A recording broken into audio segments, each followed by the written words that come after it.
며칠 밤을 잠 못 이루며 생각했습니다. 그리고 결정했습니다. 딸이니까, 내 딸이니까 도와줘야 한다고. 하지만 그게 제 인생 최악의 선택이 될 줄은 몰랐습니다. 딸의 집으로 이사한 건 5개월 전입니다. 아파트는 은지 명의로 넘겼습니다. 엄마, 일단 명의만 제 앞으로 해놓을게요. 나중에 팔아서 빚 갚고 나면 다시 사드릴게요. 저는 믿었습니다.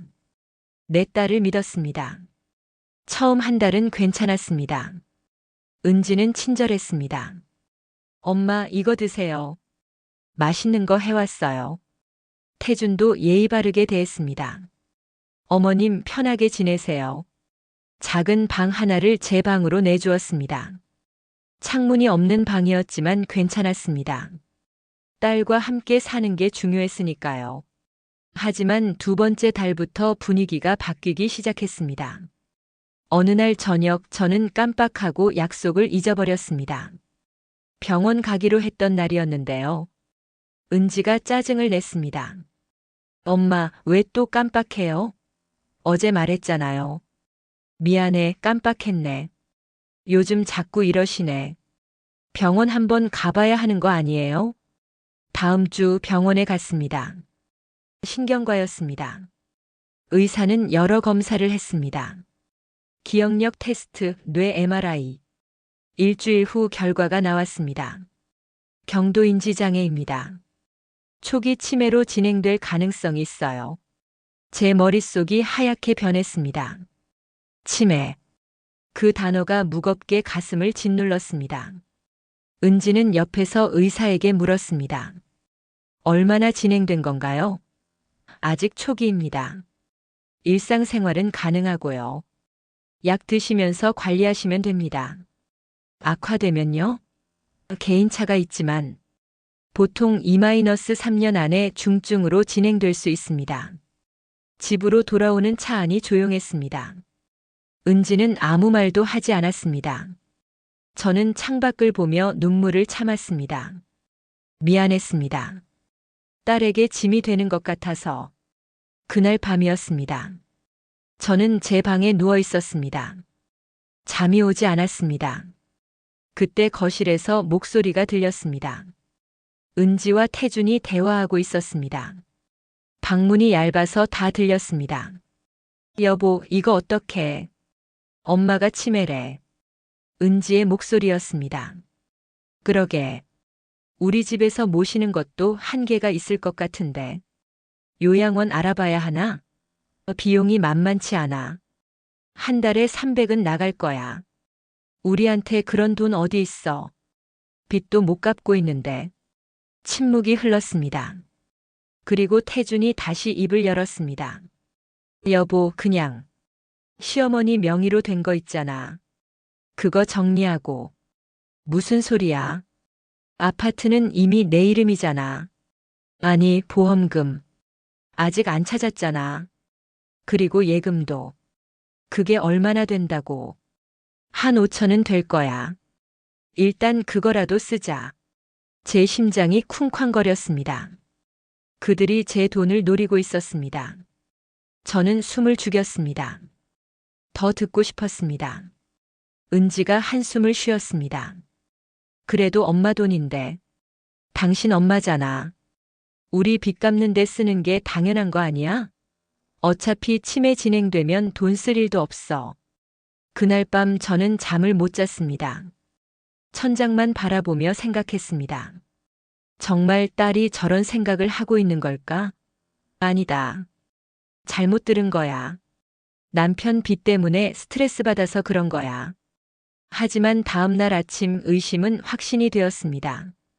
은지가 서류 뭉치를 들고 왔습니다. 엄마, 여기 좀 봐요. 뭔데? 은행 서류요. 예금 정리하려고요.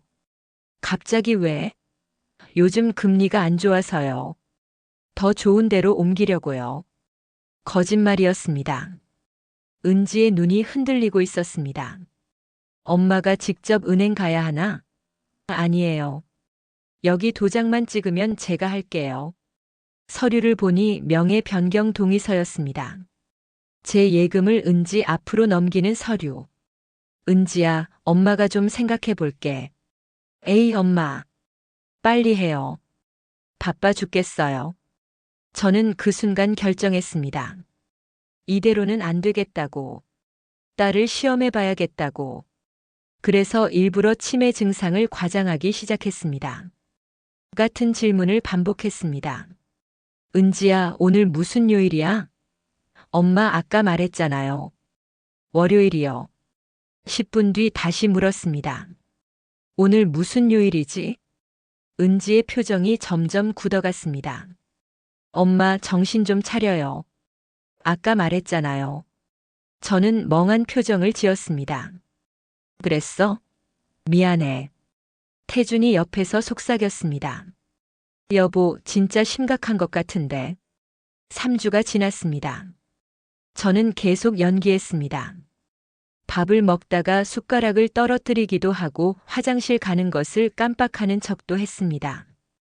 은지의 인내심이 바닥나고 있었습니다. 그러던 어느 날 저녁 은지가 약을 가져왔습니다. 엄마, 이거 드세요. 병원에서 준 약이에요. 하얀 가루가 든 봉지였습니다. 이게 뭔데? 치매약이요. 드시면 좋아지실 거예요. 저는 의심스러웠습니다. 병원에서는 알약을 처방했는데 이건 가루약이었습니다. 물에 타서 드세요. 은지가 물컵을 내밀었습니다. 저는 받아들었습니다. 하지만 마시지 않았습니다. 엄마, 왜 안 드세요? 목으로 안 넘어가. 에이, 그냥 드세요. 은지가 짜증을 냈습니다. 저는 컵을 입에 대는 척했습니다. 하지만 삼키지 않았습니다. 입안에 머금고 있다가 화장실로 갔습니다. 그리고 뱉어냈습니다. 변기에 흰물이 소용돌이 쳤습니다. 다음 날도 그 다음 날도 같은 일이 반복되었습니다. 저는 약을 마시는 척했습니다. 하지만 몰래 거실 화분에 부었습니다. 큰 고무나무 화분이었습니다. 제가 10년 전부터 키우던 나무였습니다. 일주일이 지났습니다. 고무나무의 잎이 노랗게 변하기 시작했습니다. 2주가 지나자 잎이 말라 떨어졌습니다. 3주 만에 나무는 완전히 죽었습니다. 저는 죽은 나무를 바라보며 확신했습니다. 이 약은 독이라고. 그날 밤 저는 또다시 그들의 대화를 엿들었습니다. 여보, 약 효과가 없는 것 같아. 양을 늘려야 하나? 아니, 너무 급격하게 변하면 의심받아. 천천히 가자. 언제까지? 우리 시간 없어. 사채업자들 독촉 미친 것 같아. 저는 온몸이 떨렸습니다. 분노 때문이었습니다. 제 딸이, 제가 배 아파 낳은 딸이 저를 죽이려 하고 있었습니다. 천천히 은밀하게. 그날부터 저는 전쟁을 시작했습니다. 증거를 모으기 시작했습니다. 다음 날 아침 저는 일찍 일어났습니다. 은지와 태준이 출근하기 전이었습니다. 조용히 거실로 나갔습니다. 그들의 방 문틈으로 대화 소리가 들렸습니다. 오늘 서류 준비해 왔어? 응. 법무사 통화했어. 이번 주 안에 만나기로 했어. 법무사. 제 예금과 보험금을 가로채려는 것이 분명했습니다. 저는 재빨리 제 방으로 돌아왔습니다. 옷장 깊숙한 곳에 숨겨둔 가방을 꺼냈습니다. 그 안에는 남편의 보험 증서와 제 통장이 있었습니다. 다행히 아직 발견되지 않았습니다. 저는 조용히 현관문을 열었습니다. 아파트 복도는 조용했습니다. 엘리베이터를 타고 1층으로 내려갔습니다. 경비실을 지나 밖으로 나왔습니다. 차가운 공기가 얼굴을 때렸습니다. 걸었습니다. 가까운 편의점까지. 편의점에서 공중전화를 찾았습니다. 동전을 넣고 번호를 눌렀습니다. 신호음이 3번 울렸습니다. 여보세요? 친구 김순자의 목소리였습니다. 순자야, 나야. 어머, 정이야? 무슨 일이야? 급한 일이 생겼어. 만날 수 있어? 1시간 후 동네 카페에서 순자를 만났습니다. 순자는 40년 지기 친구였습니다. 남편이 살아있을 때부터 알고 지낸 사이였습니다. 제가 믿을 수 있는 유일한 사람이었습니다. 정희야, 얼굴이 왜 그래? 무슨 일 있어? 저는 모든 것을 털어놓았습니다. 딸의 배신, 독약 재산을 노리는 계획까지. 순자의 얼굴이 굳어갔습니다. 세상에. 그게 정말이야? 그래. 그래서 부탁이 있어. 저는 순자에게 보험 증서와 통장을 건넸습니다. 이거 좀 맡아줄래? 그들이 찾으면 안 돼. 그래, 알았어. 그런데 정희야, 경찰에 신고해야 하는 거 아니야? 아직은 안 돼. 증거가 부족해. 좀 더 확실한 증거를 모아야 해. 순자가 제 손을 잡았습니다. 정희야, 위험해. 정말로 내가 다칠 수도 있어. 괜찮아. 나 준비했어. 저는 가방에서 녹음기를 꺼내 보였습니다. 이걸로 녹음할 거야. 그들의 대화를 전부 다. 집으로 돌아왔을 때는 오전 10시였습니다. 다행히 은지와 태주는 출근한 상태였습니다. 저는 집안을 살폈습니다. 혹시 감시 카메라 같은 게 있나 확인했습니다. 없었습니다. 그들은 치매 걸린 노인이 뭘 하겠냐고 방심하고 있었습니다. 그날 저녁 은지가 또 약을 가져왔습니다. 엄마, 약 드세요. 이번에는 순순히 받았습니다. 하지만 마시지 않았습니다. 은지가 보는 앞에서 컵을 입에 댔다가 전화기 어디 뒀지? 하며 자리에서 일어났습니다. 엄마, 약부터 드세요. 잠깐만, 전화기. 저는 방으로 들어갔습니다. 그리고 약을 화장실 변기에 버렸습니다. 물을 내렸습니다. 증거인멸. 빈 컵을 들고 나왔습니다. 다 마셨어. 어머, 벌써? 은지가 의심스러운 눈으로 저를 봤습니다. 다음 날도 그 다음 날도 같은 방법을 썼습니다. 은지는 점점 의심하기 시작했습니다. 엄마, 약 진짜 드시는 거 맞죠? 그럼. 매일 마시잖아. 그런데 왜 효과가 없는 거야? 은지가 중얼거렸습니다. 일주일 후 저는 작전을 바꿨습니다. 일부러 증상이 악화된 척했습니다. 아침에 일어나 거실로 나갔습니다. 은지가 출근 준비를 하고 있었습니다. 은지야, 오늘 학교 가니? 엄마, 저 학생 아니에요. 출근하는 거예요. 아, 그래? 학교 잘 다녀와. 은지의 얼굴이 희미하게 웃었습니다. 하지만 그 웃음은 기쁨이 아니었습니다. 만족이었습니다. 약이 효과를 보고 있다고 믿는 것 같았습니다. 엄마, 약 잘 드세요. 알았죠? 약? 무슨 약? 네, 알겠어요. 나중에 드릴게요. 문이 닫혔습니다. 저는 즉시 표정을 바꿨습니다. 냉정하고 차갑게. 녹음기를 꺼내 어젯밤 녹음을 확인했습니다. 여보, 드디어 효과 나타나는 것 같아. 오늘 아침에 완전히 헛소리했어. 진짜? 그럼 이제 서류 작업 들어가도 되겠네. 법무사한테 연락할게. 다음 주쯤 만나자고 하지 뭐. 완벽했습니다. 모든 대화가 녹음되어 있었습니다. 저는 파일을 컴퓨터로 옮겼습니다. 그리고 순자에게 이메일로 보냈습니다. 순자야, 이거 잘 보관해줘. 만약 내게 무슨 일 생기면 경찰에 넘겨줘.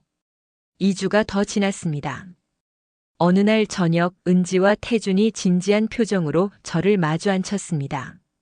엄마, 우리가 할 말이 있어요. 뭔데? 엄마 상태가 점점 안 좋아지고 있어요. 우리가 케어하기에는 한계가 있고. 그래서 요양원을 알아봤어요. 거기 가시면 전문가들이 케어해줘요. 제 심장이 뛰기 시작했습니다. 드디어 본색을 드러내는구나. 요양원? 나 거기 안 가. 엄마한테 좋은 거예요. 싫어. 나 여기서 살 거야. 은지가 한숨을 쉬었습니다. 엄마, 우리도 힘들어요. 제발 좀 이해해 주세요. 싸움은 30분 동안 계속됐습니다. 저는 울었습니다. 빌었습니다. 하지만 은지는 단호했습니다. 다음 주 월요일에 갈 거예요. 짐 싸두세요. 방문이 쾅 닫혔습니다. 저는 혼자 남았습니다. 눈물을 닦았습니다.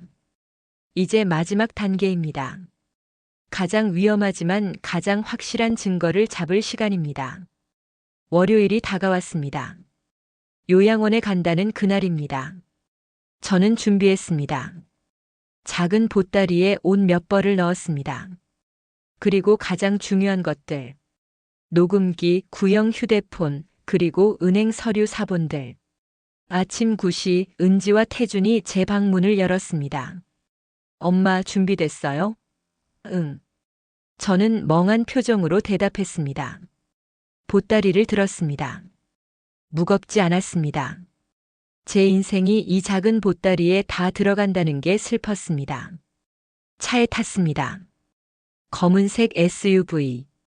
뒷좌석에 앉았습니다. 은지는 조수석에, 태준은 운전석에 앉았습니다. 차가 출발했습니다. 아파트 단지를 빠져나갔습니다. 익숙한 거리들이 지나갔습니다. 30년을 살던 동네였습니다. 고속도로에 진입했습니다. 저는 창밖을 바라봤습니다. 하늘은 흐렸습니다. 눈이 올 것 같았습니다. 차 안은 조용했습니다. 라디오도 켜지 않았습니다. 그저 침묵만이 흘렀습니다. 1시간쯤 지났을까요? 차가 고속도로를 빠져나갔습니다. 국도로 접어들었습니다. 주변 풍경이 바뀌었습니다. 건물이 사라지고 나무가 많아졌습니다. 은지야, 여기가 어디야? 조금만 더 가면 나와요. 하지만 차는 계속 산으로 들어갔습니다. 포장도로가 끝나고 비포장도로가 시작됐습니다. 저는 불안해지기 시작했습니다. 요양원이 이런 곳에 있을 리 없었습니다. 은지야, 길 잘못 든 거 아니야? 아니에요. 곧 도착해요. 그때 눈이 내리기 시작했습니다. 처음엔 조금씩 흩날리더니 점점 세게 내렸습니다. 앞이 잘 보이지 않을 정도였습니다. 차가 속도를 줄였습니다. 그리고 완전히 멈췄습니다. 여기에요. 태준이 말했습니다. 저는 주변을 둘러봤습니다. 아무것도 없었습니다. 건물도 사람도. 그저 눈 내리는 산속뿐이었습니다. 은지야, 요양원이 어디 있어? 엄마. 은지가 뒤를 돌아봤습니다. 그 눈빛이 차가웠습니다. 제 손이 주머니 속으로 들어갔습니다. 녹음기를 찾았습니다. 버튼을 눌렀습니다. 이제부터가 중요했습니다.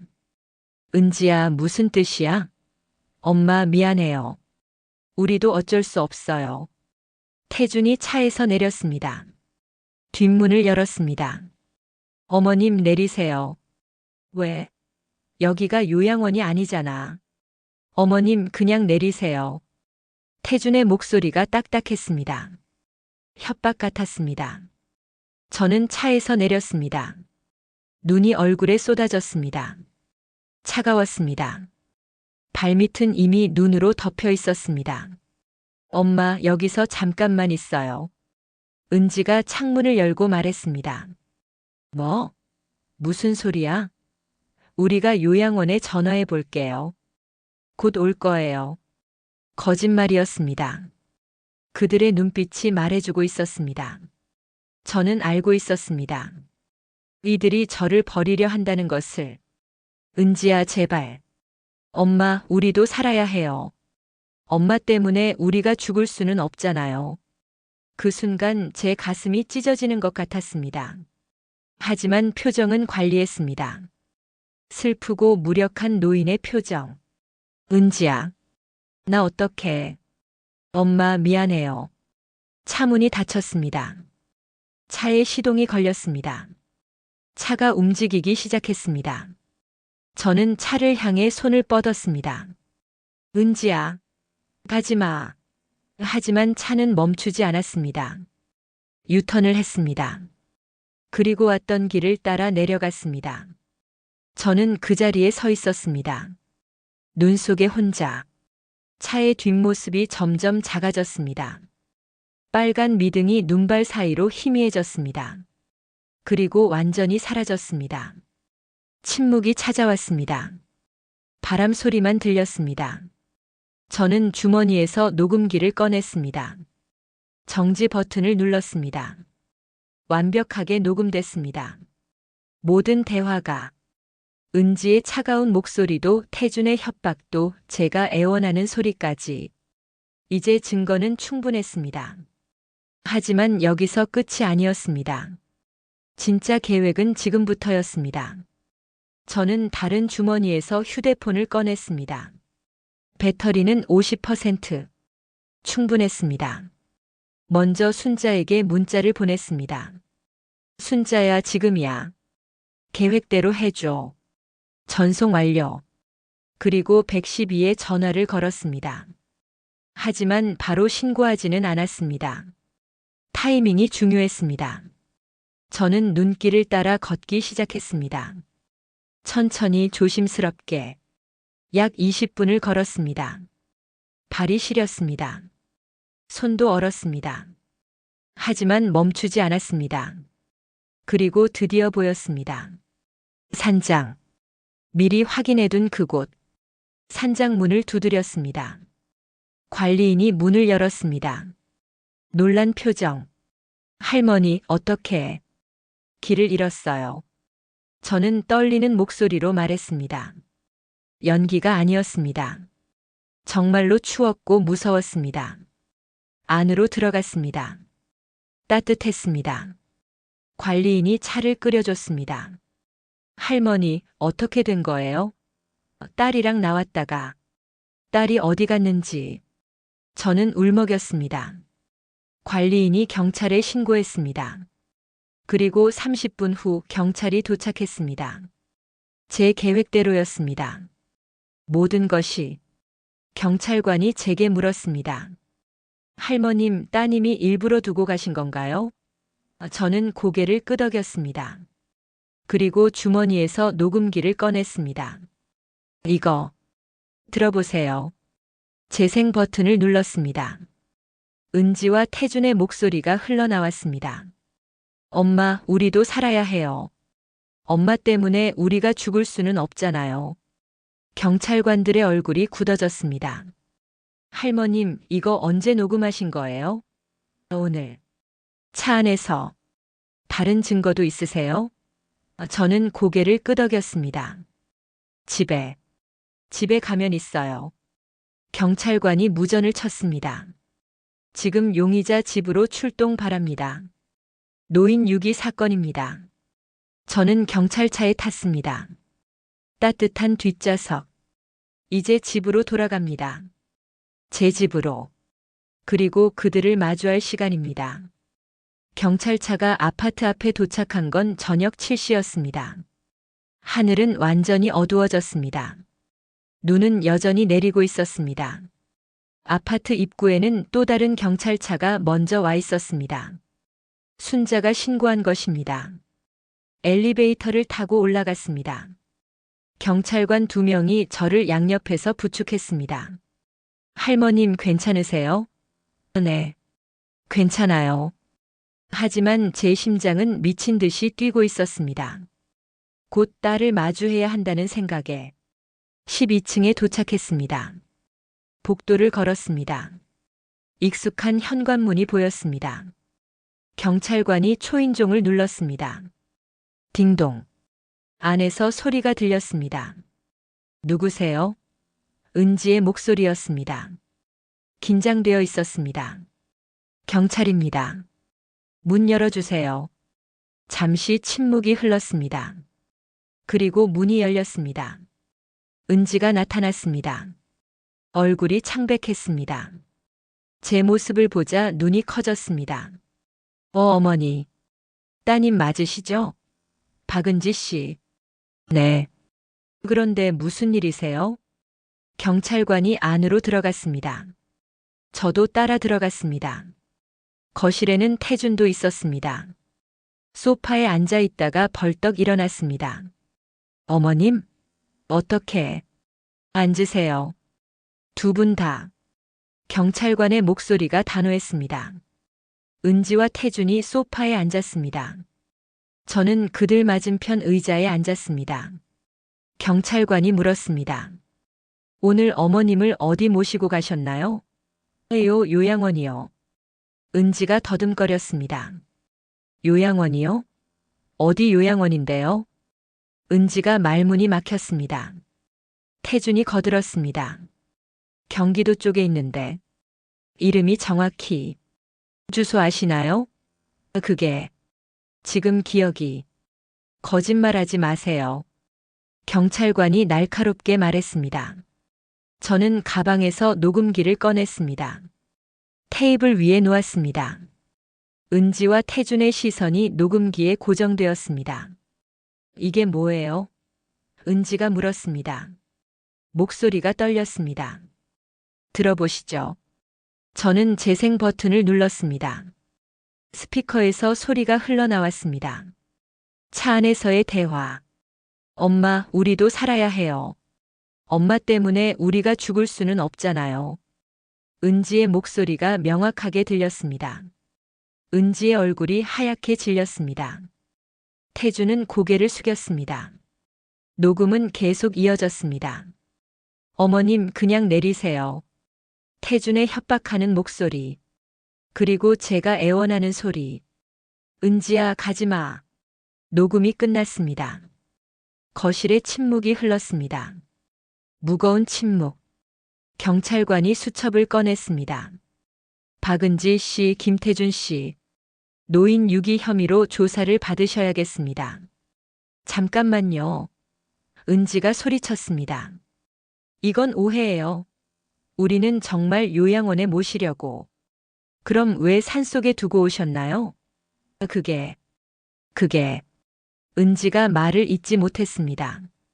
태준이 갑자기 일어섰습니다. 이건 함정이에요. 저 할머니가 꾸민 거라고요. 앉으세요. 경찰관이 경고했습니다. 하지만 태준은 흥분했습니다. 아니, 들어보세요. 저 사람 치매 환자예요. 멀쩡한 사람이 녹음기를 숨기고 계획을 세워요. 바로 그 순간 저는 가방에서 또 다른 증거를 꺼냈습니다. 약 봉지들이었습니다. 은지가 제게 먹이려 했던 그 하얀 가루. 이것도 설명해 보세요. 제가 테이블 위에 약 봉지들을 늘어놓았습니다. 이게 뭔데요? 경찰관이 물었습니다. 제게 먹이려 한 약이에요. 치매 약이라고 했죠. 하지만 이상했어요. 병원에서 받은 약은 알약인데 이건 가루였어요. 그건 건강식품이에요. 은지가 외쳤습니다. 그래? 그럼 왜 제가 이걸 화분에 부었을 때 식물이 죽었을까요? 거실 구석에 죽은 고무나무를 가리켰습니다. 경찰관이 약봉지를 집어들었습니다. 이거 감식해봐야겠습니다. 안 돼요. 은지가 소리쳤습니다. 그리고 갑자기 울기 시작했습니다. 엄마 미안해요. 우리가 잘못했어요. 하지만 저는 딸의 눈물에 마음이 흔들리지 않았습니다. 그 눈물은 진심이 아니었습니다. 들켰기 때문에 흘리는 눈물일 뿐이었습니다. 엄마, 제발. 한 번만 봐줘요. 우리도 빚 때문에. 어쩔 수 없었어요. 어쩔 수 없었다고요? 제 목소리가 떨렸습니다. 분노 때문이었습니다. 나를 산속에 버리는 게 어쩔 수 없는 일이었어요. 엄마, 나는 당신 엄마가 아니에요. 저는 차갑게 말했습니다. 내 딸은 저 눈 내리는 산속에서 죽었어요. 여기 앉아 있는 건 내 딸이 아니라 사기꾼일 뿐이에요. 은지가 바닥에 주저앉았습니다. 울부짖었습니다. 하지만 저는 돌아서지 않았습니다. 경찰관이 수갑을 꺼냈습니다. 박은지 씨, 김태준 씨, 노인복지법 위반 및 유기죄로 현행범 체포하겠습니다. 철컥. 수갑이 채워지는 소리가 들렸습니다. 차갑고 명확한 소리. 정의가 집행되는 소리였습니다. 은지와 태준이 경찰차에 실려가는 걸 창문으로 지켜봤습니다.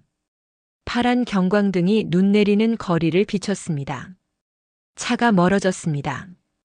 그리고 사라졌습니다. 거실에는 저 혼자만 남았습니다. 갑자기 다리에 힘이 풀렸습니다. 소파에 주저앉았습니다. 온몸이 떨렸습니다. 긴장이 풀리면서 밀려오는 피로감.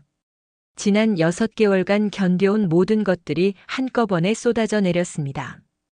눈물이 났습니다. 이번엔 진짜 눈물이었습니다. 슬픔의 눈물. 제가 이긴 건 맞습니다.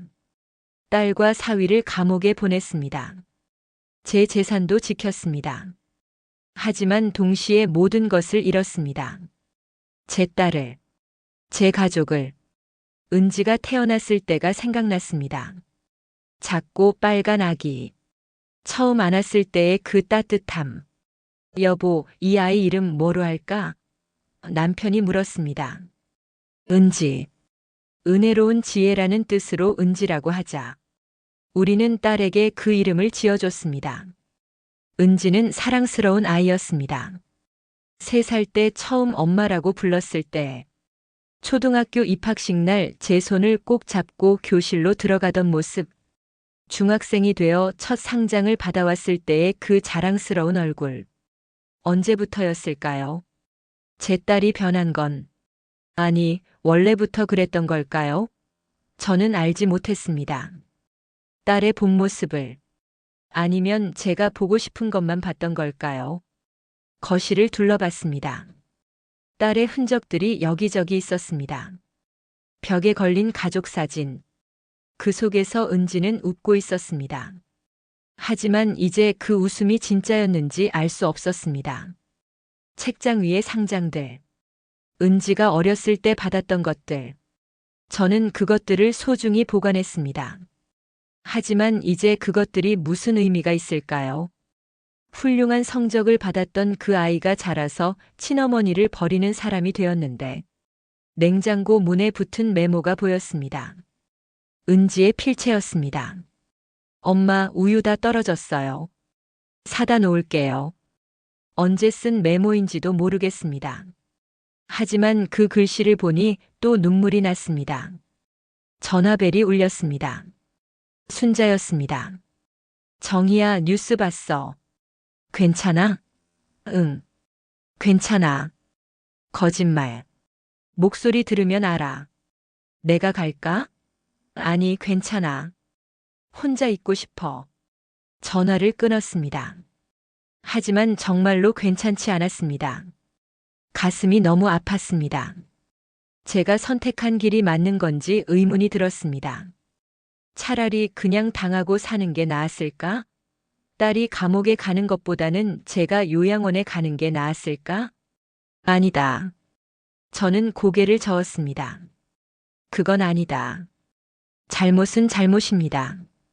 피해자가 가해자를 감싸준다고 해서 정의가 실현되는 건 아닙니다. 저는 제 자신을 지킨 겁니다. 당연한 권리를 행사한 것뿐입니다. 하지만 마음은 여전히 아팠습니다. 제가 이긴 이 싸움에서 진짜 승자는 없었습니다. 모두가 잃었습니다. 은지는 자유를 잃었고 저는 딸을 잃었습니다. 밤이 깊어갔습니다. 눈은 계속 내렸습니다. 창밖을 보니 세상이 하얗게 덮여 있었습니다. 모든 것을 덮는 눈, 모든 흔적을 지우는 눈. 저는 은지의 방으로 걸어갔습니다. 문을 열었습니다. 방은 그대로였습니다. 침대, 책상, 옷장. 은지가 고등학생 때 쓰던 책상 위에는 아직도 사진이 놓여 있었습니다. 가족 사진. 은지, 저, 그리고 남편. 사진 속 은지는 18살이었습니다. 교복을 입고 환하게 웃고 있었습니다. 순수해 보였습니다. 그 아이는 어디로 간 걸까요? 언제 사라진 걸까요? 사진을 들어 올렸습니다. 오래된 액자였습니다. 뒷면에 날짜가 적혀 있었습니다. 1998년 3월 1일. 은지의 고등학교 입학식 날이었습니다. 그날 우리는 행복했습니다. 저는 사진을 가슴에 안았습니다. 그리고 울었습니다. 소리내어 울었습니다. 아무도 들을 수 없는 이 밤에 혼자서 울었습니다. 은지야. 제 입에서 딸의 이름이 나왔습니다. 미안해. 무엇이 미안한 건지 스스로도 잘 모르겠습니다. 딸을 감옥에 보낸 것이 미안한지, 아니면 딸을 이렇게 키운 것이 미안한지, 한참을 울었습니다. 눈물이 마를 때까지. 그리고 천천히 일어났습니다. 사진을 제자리에 놓았습니다. 방에 불을 껐습니다. 문을 닫았습니다. 거실로 돌아왔습니다. 소파에 앉았습니다. 창밖을 바라봤습니다. 눈은 여전히 내리고 있었습니다. 하지만 곧 그칠 것입니다. 아침이 오면 해가 뜰 것입니다. 그리고 새로운 하루가 시작될 것입니다. 저는 살아야 합니다. 제 인생을 살아야 합니다. 딸 없이도, 가족 없이도, 저는 저를 위해 살아야 합니다. 다음 이야기가 궁금하시면 구독과 좋아요를 눌러주세요. 영상 제작에 큰 힘이 됩니다.